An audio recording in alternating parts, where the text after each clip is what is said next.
Good afternoon, everyone. I'm Leon Bibb of WKYC 3 News. And on behalf of the volunteers, staff, and board of directors of the American Red Cross of Northeast Ohio, I would like to welcome you to the 2021 Northeast Ohio Hero Awards. We're grateful you were able to join us on this virtual platform for today's celebration.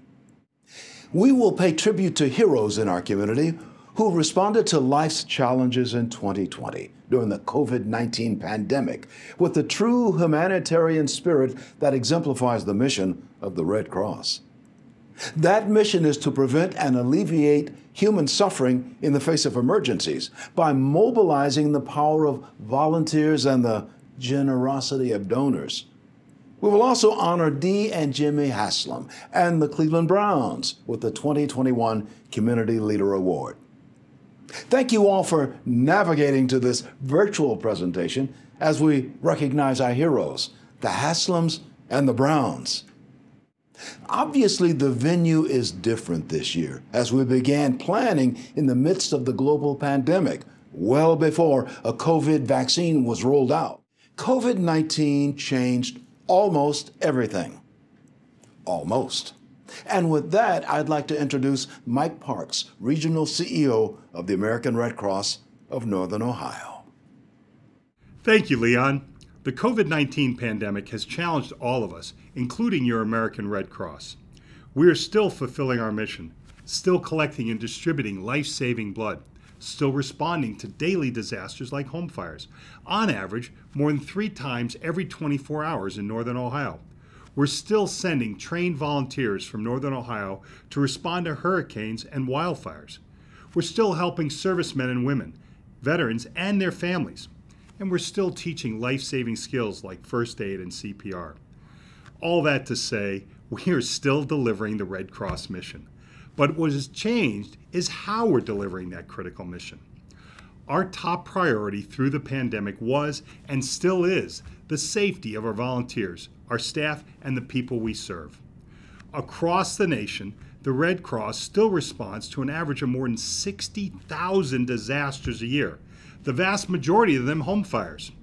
In Northeast Ohio chapter alone, Red Cross volunteers last year responded to nearly 400 home fires, helping almost 800 families by providing financial assistance for their immediate needs. Our workers responded either virtually or in a socially distant way, in keeping with the CDC protocols during the pandemic. We actually transitioned our service to the armed forces to virtual casework to continue to help our military men and women and veterans and their families, as we have for 140 years. We adopted new ways to safely teach life-saving skills like first aid and CPR. And the Red Cross instituted new guidelines for collecting blood, including taking the temperatures of all donors and staff, requiring everyone to wear face coverings, and frequently sanitizing our equipment and spacing donor beds even further apart. This video illustrates the way your Red Cross has responded to the challenges posed by this global pandemic.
collection is considered an essential service, and our efforts to provide life-saving blood to hospitals in Northern Ohio and throughout the nation never stopped.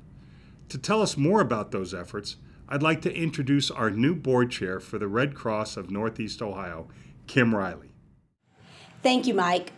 The Red Cross is the leading supplier of blood to our nation's hospitals, collecting 13,000 donations every day.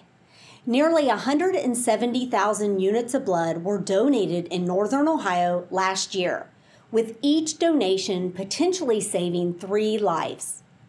As Mike mentioned, the Red Cross followed CDC guidelines in order to continue collecting blood donations during the pandemic. And last spring, the FDA gave the Red Cross approval to collect convalescent plasma from donors who had recovered from COVID-19 to help treat others who were still suffering with the disease. Despite the safety measures, thousands of blood donations went uncollected, due largely to the closure of schools and businesses where blood drives were held. The shortage was felt everywhere, especially by African Americans. Every 2 seconds, someone in the U.S. needs a blood transfusion. But for those with sickle cell disease, the right match is essential. Sickle cell disease is the most common genetic disease in the U.S., affecting about 100,000 people, mostly Black Americans. People living with this disease need frequent blood transfusions, and there are frequent shortages of the right type of blood. Often the best matches come from people of a similar race. The Red Cross is launching a major effort to triple our African American blood donor base, to eliminate the gap in our ability to meet the demand for blood for people living with sickle cell disease, and to provide the most compatible blood to alleviate the painful and life-threatening complications from sickle cell patients. Just giving blood is just something, it just feels like it's just a gift. I don't want anything back in return, but if I know it can help at least one person, I feel good knowing that that one person has a chance to live. It's important to me as, an African American, to donate blood. I started donating blood maybe about 7 years ago when a friend of mine, her son, has sickle cell, and she wanted to have a blood drive, so we put one together, and ever since then I've been donating blood. I keep coming back because I know the importance of blood donations. I've had several co-workers and friends who have really benefited from the fact of people donating blood. I have several friends that have had to have blood transfusions, even here recently.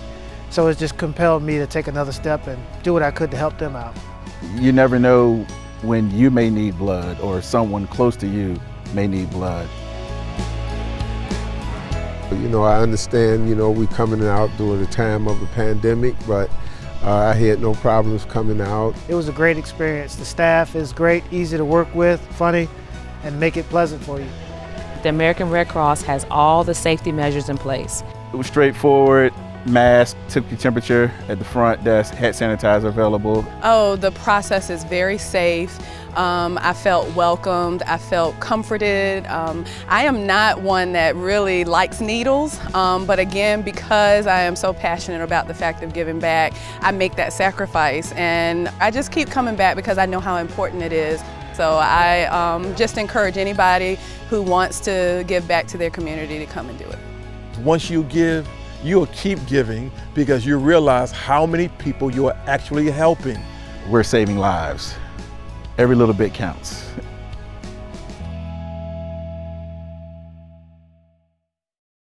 It's easy to make a blood donation appointment. Visit redcrossblood.org or call 1-800-RED-CROSS, or download the Blood Donor app to make appointments and to keep track of your donation. Today we're honoring heroes who stepped up to make sure that life-saving blood was being collected in Northeast Ohio, despite the pandemic.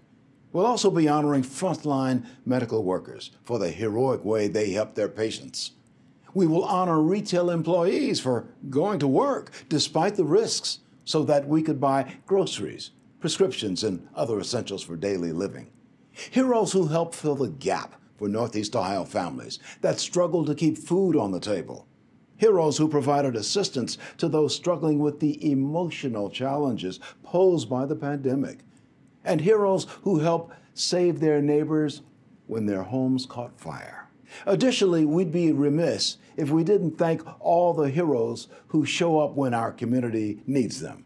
Our Red Cross volunteers, more than 2,000 of them in Northern Ohio, who helped the Red Cross carry out its mission during the COVID era. Volunteers who respond to home fires and provide immediate financial assistance to families forced to flee their homes. Make homes safer by providing critical fire safety information. And someday soon, we'll soon again install smoke alarms. Help at blood drives as the blood donor ambassadors. Transport blood to hospitals. Teach first aid CPR. Assist military veterans and families, and respond to national disasters. Volunteers are truly the lifeblood of the Red Cross. More than 90% of the Red Cross workforce is volunteer, and more volunteers are always needed. Visit redcross.org/volunteer today to view the many volunteer opportunities available, ways you can give back, like the heroes we are honoring here today.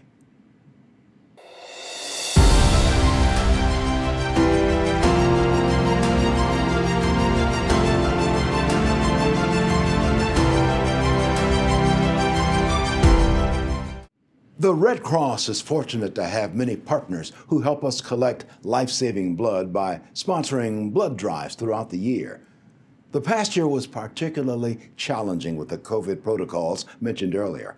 While we are grateful to the many organizations that continue to open their doors to our donors, two of those organizations really stood out: the Cuyahoga County Library System and Rocket Mortgage Fieldhouse. Teresa and I work in the Cuyahoga County Public Library's Adult Programming Department, and what we do is we oversee all the programs for adults throughout the county system. I never thought I would be part of something as big as this. Initially, the library had planned to close for a few days and do deep cleaning of all of our branches. And, you know, we were, like I think a lot of others, naively optimistic. I remember that first week when everyone was sort of starting to realize that COVID was going to be a bigger thing than it initially seemed. It was heartbreaking to us. We're here to serve the community. You know, we recognized that this was a time when our customers needed libraries more than ever. We had been working on like cancellations of different events and things. Our community partners like Red Cross are providing this vital life-saving service, and our physical branches were closed. I remember getting a call from Jill on that what ended up being our last day open for a while. She said, is there any way we can still keep doing the drives? Our executive director, Tracy Strobel, did not hesitate. We need to figure out a way to get our buildings open for the blood drives. And so within a very short period of time, we figured out a way to make our facilities available. It actually kind of made it easier because everything else was canceled, so we didn't have to worry about the normal things that we have to when we're trying to schedule blood drives. I think we were able to open up all the branches wherever the need happened to be. We asked for volunteers to go open up those meeting rooms so we could host those blood drives. They were incredibly happy to be able to help. I believe we collected over 2,000. I believe the exact number is 2,038 units in the last year, over 67 blood drives. That was a huge just relief to be able to know that we were helping that life-saving mission. You know, there is this trust with the American Red Cross that we said, we're going to go open our buildings, and we know that the American Red Cross has our safety and our customer safety as their top priority. I keep saying I was just doing my job. It's really the people who are there in the branches and the Red Cross staff who make it happen. My father was a heart transplant recipient and then eventually a kidney transplant recipient. So it definitely saved his life having that blood available. I had heart surgery when I was 3 years old. So being able to help the Red Cross now as an adult, it means a lot. This is something we were very proud of. We were proud that Cuyahoga County Public Library could partner with American Red Cross during this time. I do the scheduling, I do the paperwork side of things, but to know that so many other people are involved, it's humbling to be part of that in any way.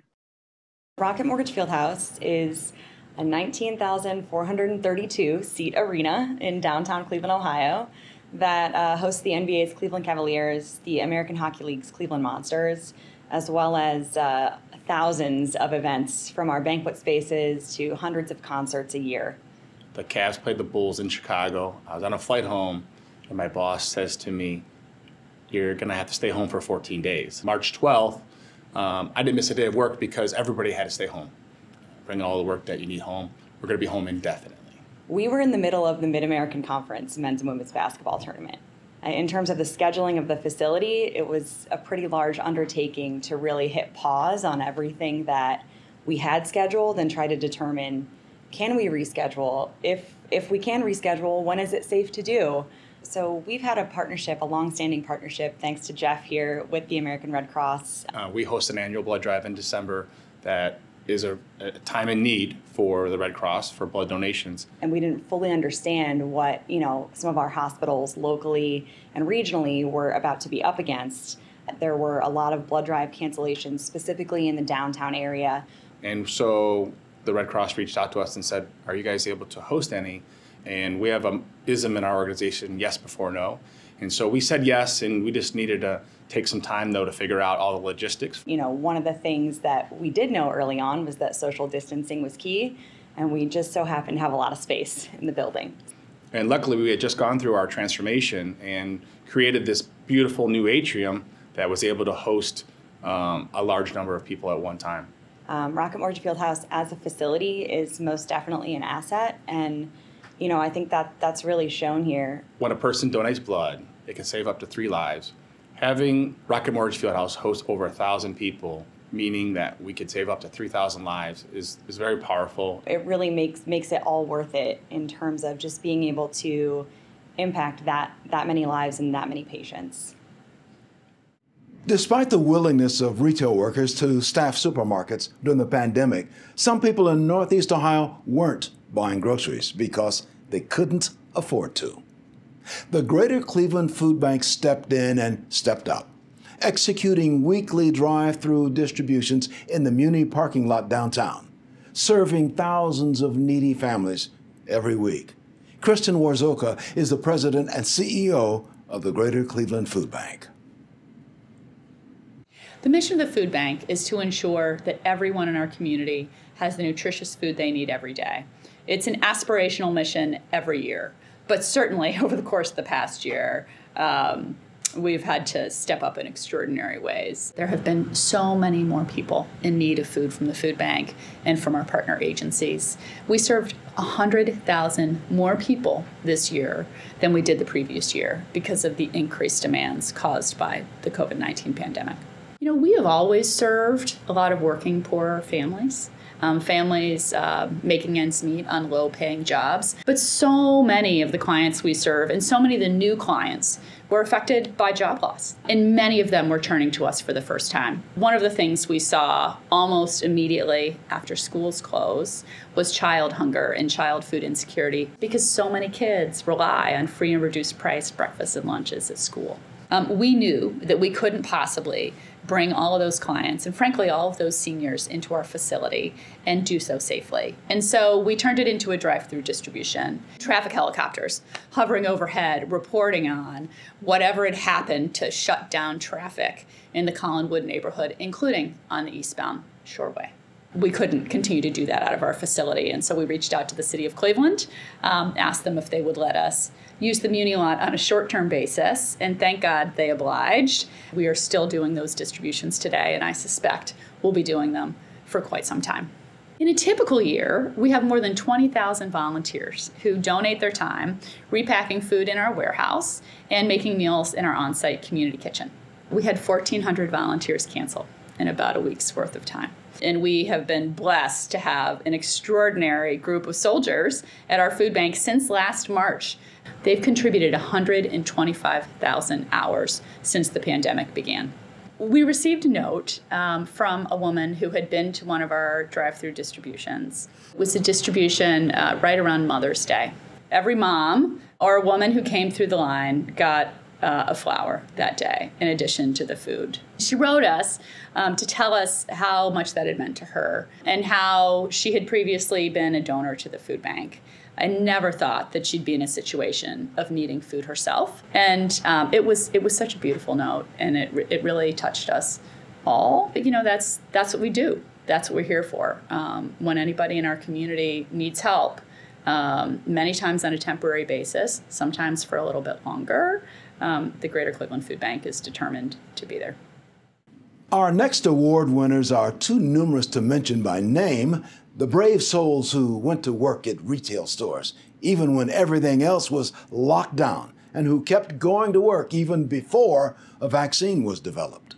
We honor the frontline workers at stores that stayed open, like Dave's, Mark's, and Discount Drug Mart, all headquartered in Northeast Ohio. These are the folks who could not work from home and who risked their own health in order to make sure shelves were stocked with essentials, food, water, and, yes, toilet paper. They wore masks, sanitized shopping carts and other surfaces, and learned how to work behind plastic protectors. Many workers had to cover for colleagues who came down with COVID, working extra hours and shifts to make sure their stores stayed open. For many of us, it was the only place we visited for months, as we stayed at home while they went to work. Many of them barely making more than the minimum wage. The American Red Cross of Northeast Ohio salutes the frontline workers who slice meat, source produce, and smile behind their masks while we shop for breakfast, lunch, and dinner for our families. Congratulations to the employees of Dave's Markets, Discount Drug Mart, and Mark's, winners of a 2021 Red Cross Heroes Award. Our next Northeast Ohio Hero Award winner hires and trains recently incarcerated individuals in a variety of ways, giving them culinary skills and teaching them all the aspects of the business, cooking, serving, hosting, and more. He has grown the foundation's base with several expansions on Buckeye Road, a butcher shop, bakery, and diner, as well as a Second Chance Life Skills Center, because he says everyone deserves a second chance. He is Brandon Krastowski. I received a second chance when I was about 18. I was facing 5 to 10 years in prison, but the judge said, hey, I'll give you probation instead. I met a chef who mentored me and taught me to the top. He taught me that it's not practice that makes perfect, but perfect practice makes perfect. From there, it was around the world. I got a call from back home from that chef, and he said, one of the other chefs was murdered. It really shook my world, and said, I've got to give this break back. The mission is simple. It's to provide hope and a way to achieve it. We're helping men and women coming out of our criminal justice or injustice system and training to the top in a French fine dining restaurant. So we've got anything from how to use your knife and knife skills, how to properly prepare a product like a cooking technique, but most importantly, there's intangible skills. You're making 1,000 decisions a day. You're making them with a split-second time frame, and you're doing them with a gracious attitude. We're talking about performing under pressure. We simply ask you a question: have you been in the justice or injustice system? And if someone says, hey, we have, then you're in. If you want a second chance, here's a place that can help get you that second chance. A young woman who was overcoming addiction, and she had her child taken away from her. And when she came into the program, she was sober, staying sober, and she's been sober ever since. She'll graduate this week. She's been able to accomplish her goal, and that's get her child back. During the height of the pandemic, we opened up a second restaurant, and that was because this class size surged and the classroom space decreased. What COVID is really showing is that, one, we're fearless, and we believe that service is #1 priority, right? We're here to serve. We have nearly 500 graduates, but if you count all those that we serve in prisons, and which are 12 around the state, and all the men and women who've gone through the program in any capacity, it's well over 1,000. and it's now more of a family than anything else. Someone can always come back to Edwin's, and knowing that the door is always open is really what keeps that hope alive. It's settling to me, and I hope it's settling to others in the program who maybe don't make it through the first time. You're looking at over 100 restaurants our graduates are in. So the next time you go out to eat, you can ask, is there Edwin's graduate here, right? And the answer most likely is yes. The wear of the pandemic on frontline medical workers is well documented. Nurses and doctors and other hospital workers push to the limit, working long hours under challenging conditions to help heal their patients.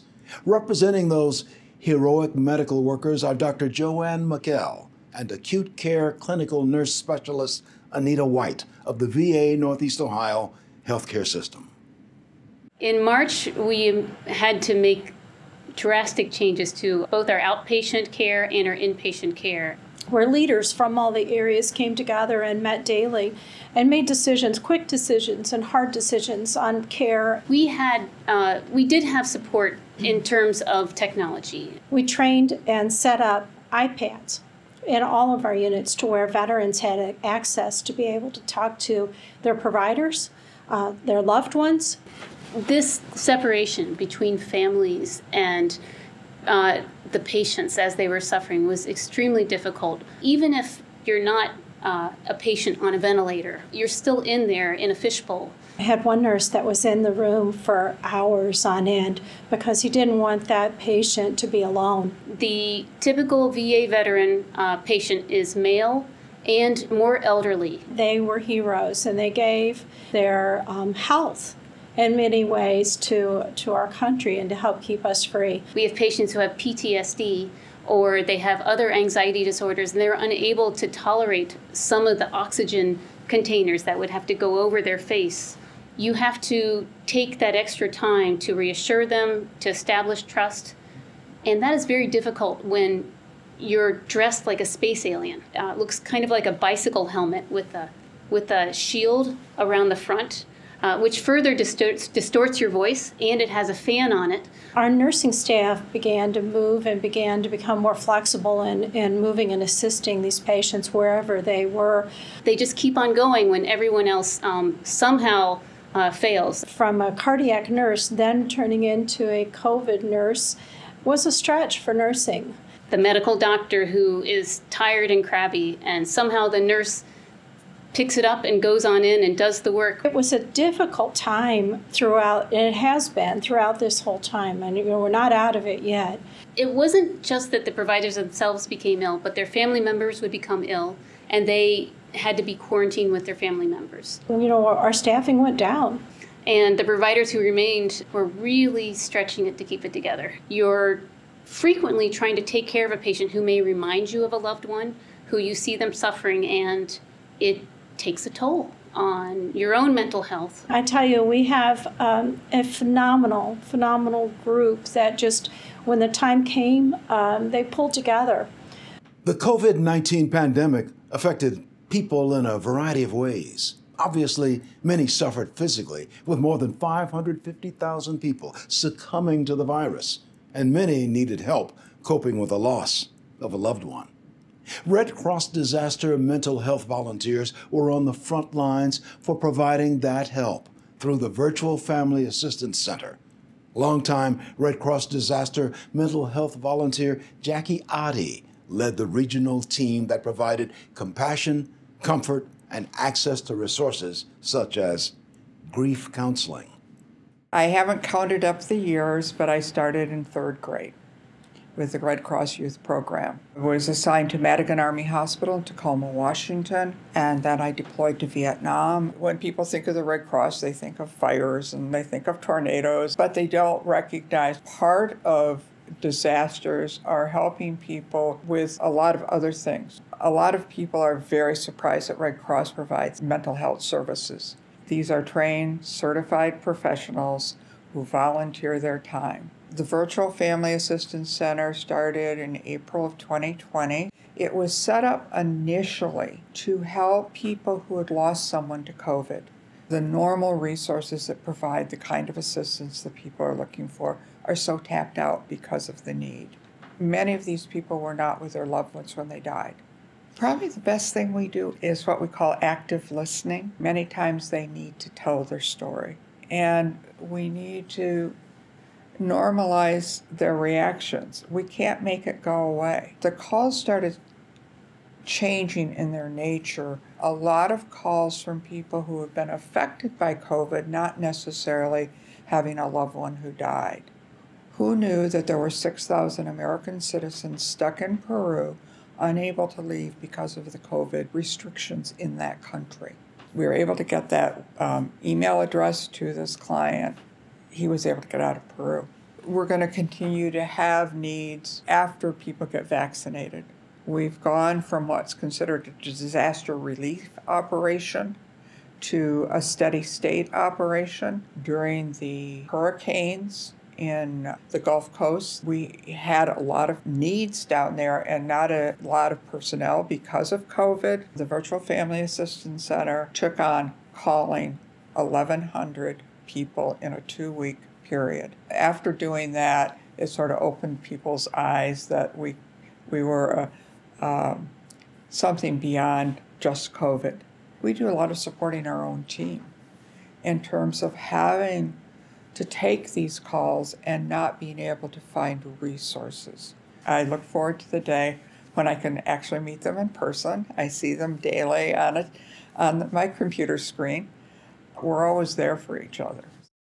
There were many silver linings to the COVID shutdown, and here is one example. Alan Marinick and Michael Kuznick were home in Cleveland's Old Brooklyn neighborhood last March because their schools had canceled classes. Timing is everything, because had they not been home, they wouldn't have spotted the fire at the house across the street. Michael and I have known each other probably for about 16 or 17 years now, because we grew up on the same street. Because classes had been canceled and everything was currently virtual at that time, I was home on a weekend. If it weren't for COVID, I would have been down in Atlanta studying. We were looking for something to do, and it was a nice day outside, so we wanted to do something outside, and we started cleaning the garage. I would say that we were cleaning outside in the garage for about a half an hour, maybe an hour. Every time I wanted to throw something away, I would go out the garage and make a U-turn and head towards the back of my house. And I, saw a fire across the street. And he quickly notified me and started to jog across the street. And my first instinct is, oh, they're having a bonfire in their driveway. But once we were able to run past those cars and get into the street, we saw that there was clearly a pretty large fire that was starting inside of their garage. As soon as I saw the fire, my heart started racing, actually. Just in the moment, it felt like everything was going a million miles an hour. Alan quickly told me to call 911. He ran up and notified the neighbors that their garage was on fire. I knew that we had some fire extinguishers in the house. I told him to go run back and get the fire extinguishers, I believe. I was on the phone calling 911 while also trying to look for fire extinguishers inside of Alan's house. And by the time I got their attention and got them out and told them there was a fire, Michael came back, and I remember spraying the fire and then extinguishing it. And, with this fire extinguisher, you only had maybe 5 seconds of spray. I would say that familiarizing yourself with how a fire extinguisher works is definitely a crucial step in the process. Knowing where they are is one thing, but actually knowing how to use them in that moment. We later learned that there was a deep frying machine is what caused the fire and what was burning in their garage. And it was still hot, it immediately relit. We ran back to my house for another fire extinguisher we had. I sprayed the fire again and we extinguished it. And then we were able to extinguish the fire completely before the fire department arrived. Timing is very crucial. We were just so lucky to have been there at that time and have noticed it when we did, because if it had been another 30 seconds or a minute, the results could have definitely been very different. We didn't know how quickly the fire built at the time, because during that day we were going in and out of the garage so often. When we came to the scene, the fire was already licking the top of the metal garage door. The fire department said that we were really lucky that we caught the fire so early. In this case, we were lucky that none of the other stuff in their garage caught fire, because it very easily could have engulfed the whole garage and the house very quickly. Just knowing your instincts and having that training ahead of time is definitely something that should be done by all people. This incident has definitely given me the foresight to make these plans, to prepare, to buy fire extinguishers. My parents actually decided to buy a couple of new ones, I think 2 or 3 new fire extinguishers, just to make sure we were all set there and we had fresh ones. A lot of the neighbors who weren't home that day and that afternoon, or maybe live on a different street, learned about the incident that happened. I believe some of them told us that, they began creating their own escape plans and having fire extinguishers in their house. And I just think it helps build a sense of community that we know that we all have each other's back. Congratulations to all of our Northeast Ohio Hero Award winners.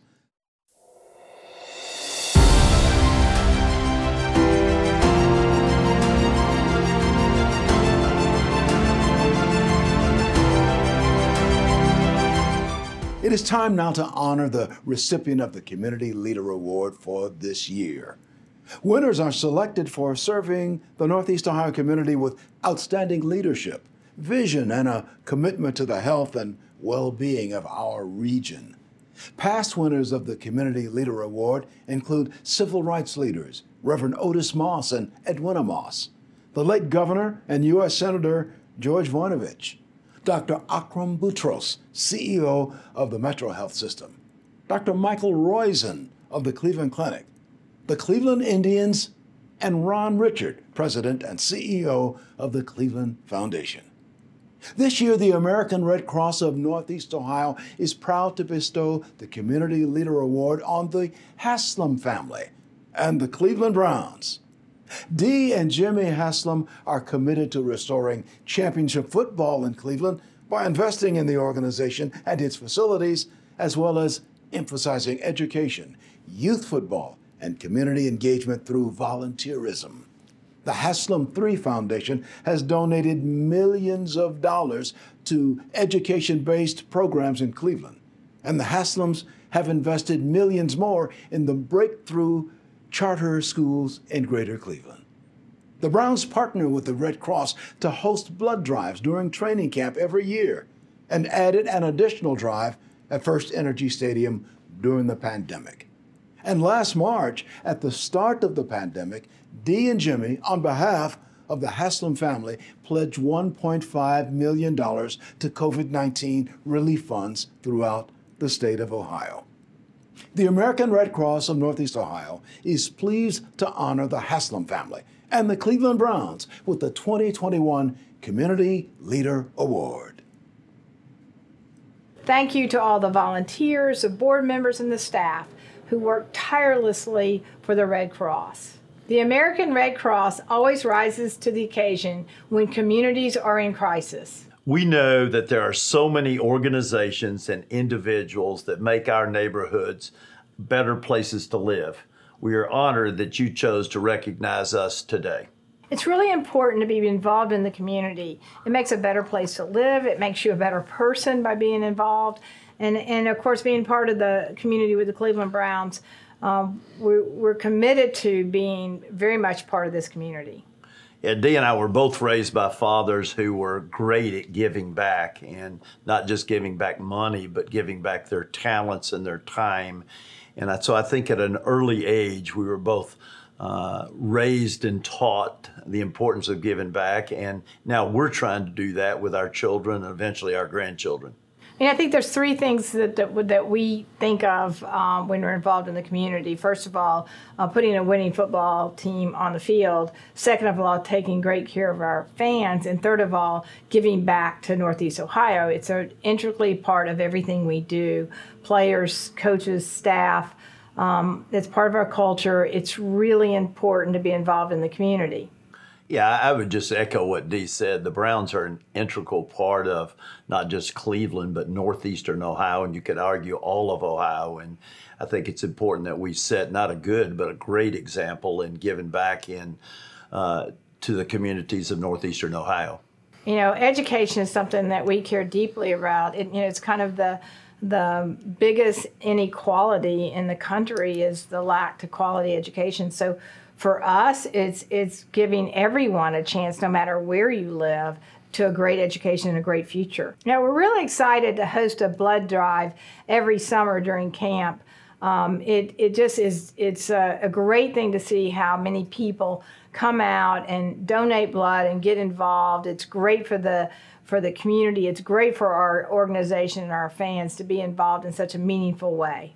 In any community, the Red Cross is one of the most important agencies to a community, and we're just so fortunate to have such a strong Red Cross in this area. I mean, I think volunteering in a community, and the Red Cross is a great place to volunteer.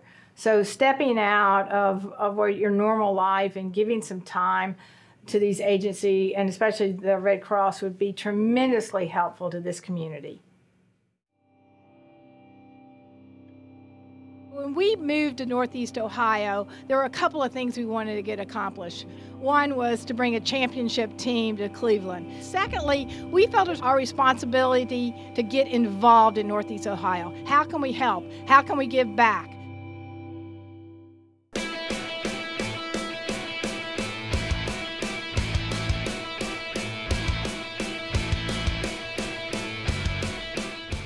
Today is my first day of actually having the opportunity to step into the community, and why not? For a great cause that Dee and Jimmy has been putting together, to be a part of this and be in the community this type of way is good for me too.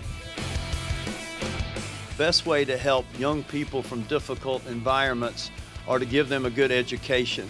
And you can look at all the facts and figures about who has, quote, success in life and who goes on to bigger and better things and who doesn't. And education plays a tremendous role in their lives. We are really focused on education. We're really focused on youth. When you attend school more often, you're more likely to graduate. So the opportunity here is to really increase student participation in school, get them to attend school, and get them to graduate, and they'll have a brighter future.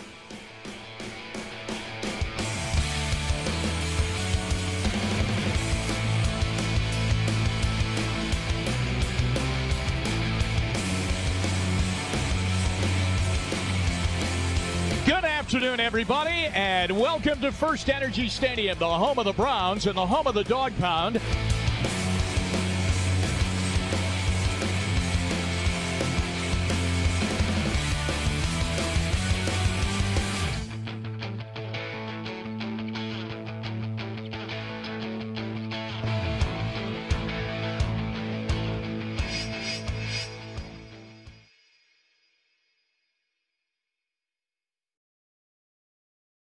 Congratulations to the Haslam family and the Cleveland Browns, the 2021 winners of the American Red Cross Community Leader Award. And congratulations to all of our Northeast Ohio heroes who went above and beyond the call of duty to help Northeast Ohio overcome the challenges posed by the COVID-19 pandemic. Our special thanks to my dear friend Leon Bibb of WKYC for adding his special class and credibility to our Heroes Award presentation. We thank him for his time and talent, and most especially for his service to our country as a military veteran. As mentioned earlier, service to the armed forces is one of the primary missions of the Red Cross, and in fact, our founder, Clara Barton, was inspired to create the American Red Cross by her work as a nurse on the battlefields of the Civil War. It is only fitting that we hold this event today, as it is International Nurses Day. That help to our men and women in uniform is still needed today.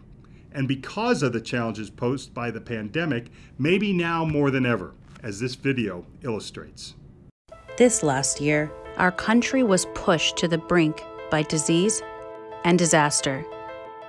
Answering the call to help, Red Crossers across the globe stepped up to provide relief for service members, veterans, their families, and caregivers. For deployed or separated military families, support during COVID-19 was critical, as evidenced by an increase in calls this year to the Red Cross Hero Care Network, which facilitates emergency communications among loved ones during a family crisis. They know someone is readily here for them. It reassures them that the Red Cross is always going to be there for them. As the pandemic surged, Red Crossers sewed tens of thousands of face coverings for military installations treatment facilities, and veterans in need.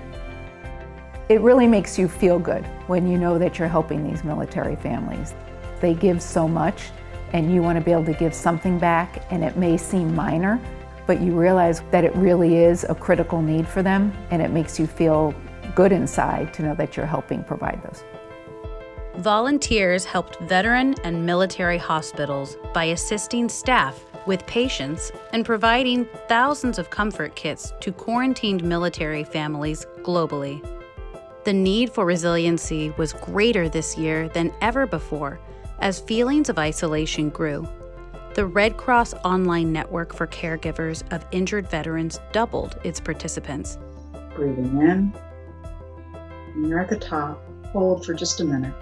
And resiliency workshops became virtual, offering coping methods for isolation and stress. Your organization made sure I'd never hit rock bottom. And if I hit rock bottom, I don't believe I would have recovered. I would have lost. I've already lost everything. I'm pretty sure I probably would have lost my family too. So I just wanted to thank you very much for everything. We are grateful to every one of you for your generosity and your support of these critical services. Thank you.